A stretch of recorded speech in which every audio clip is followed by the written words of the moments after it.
Good morning, students. I hope you all are well at home. We all know we are having the COVID-19 crisis, and in this COVID-19 crisis, our college, that is GS College of Commerce, Wardha, has taken the initiative of providing the quality education via the virtual platform. So, via the video lectures e-learning platform, the college is providing you the material. I have taken your business economics in the last year, and today and here in this year I'm going to take your monetary economics. So first we will see what is the monetary economics.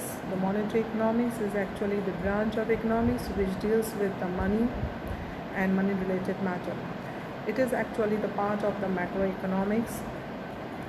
As far as the syllabus is concerned, the syllabus is divided into 4 units. All the 4 units are having the equal marks weightage, that is 20, 20, 20, 20 each. The first unit deals with the money aspects, whereby you are having the 3 chapters. The first one is their evolution of money, the quantity theory of money, and the paper currency, the paper issue and the currency of the issue of the paper currency. The second unit is having the 2 chapters, that is inflation and deflation. In the third unit you are having again the 2 chapters, that is the money market and the monetary and fiscal policy. In the fourth unit you will have the public finance. In that you have the margin, you have the public expenditures.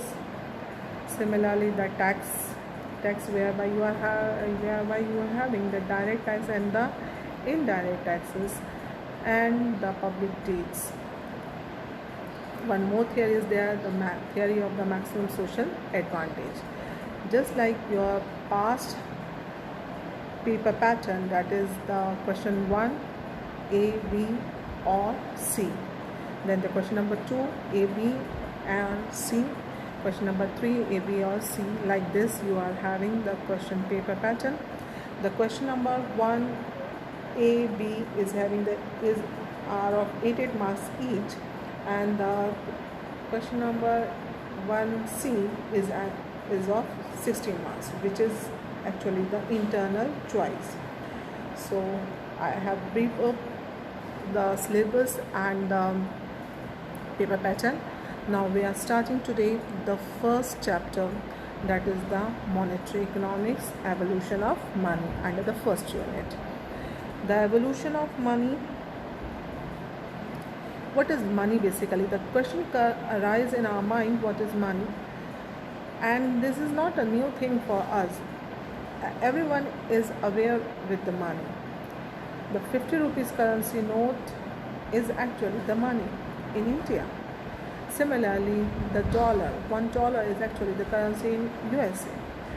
So the money is what? The currency which is available to us. So money, what is the basic function of the money? Why the money has evolved? The money is basically evolved for the exchange purpose. The goods and services can be exchanged with the help of money. Money is needed for our day-to-day transactions.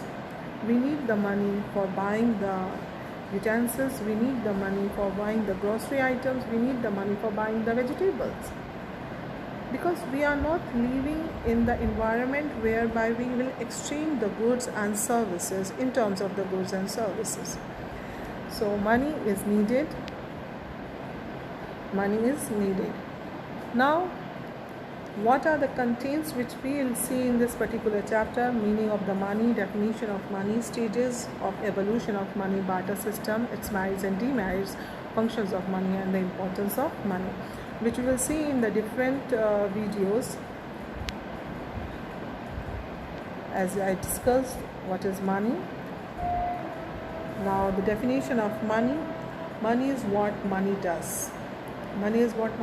Basically, the fundamental function of money is for buying the goods and services. Money, if we will say, the money is actually the important invention of the human civilization in terms of the in economic sense. Mr. Seligman says money is what that possesses the general acceptability. So anything can be money, provided it's very necessary the people should accept it as a money. There should be the element of general acceptability. The general acceptability is possible because of the legal tender which the money possesses. Crowther defined money that anything that is generally acceptable as a means of exchange and at the same time act as a measure and store of value. So Crowther has focused the another function of money, that is the store of value. He focused one aspect, that is general acceptability. Okay, fine. There is also the one means of exchange. We buy the goods with the help of money. We buy the services again with the help of money. Similarly, the store of value function. The money also performs the store of value function.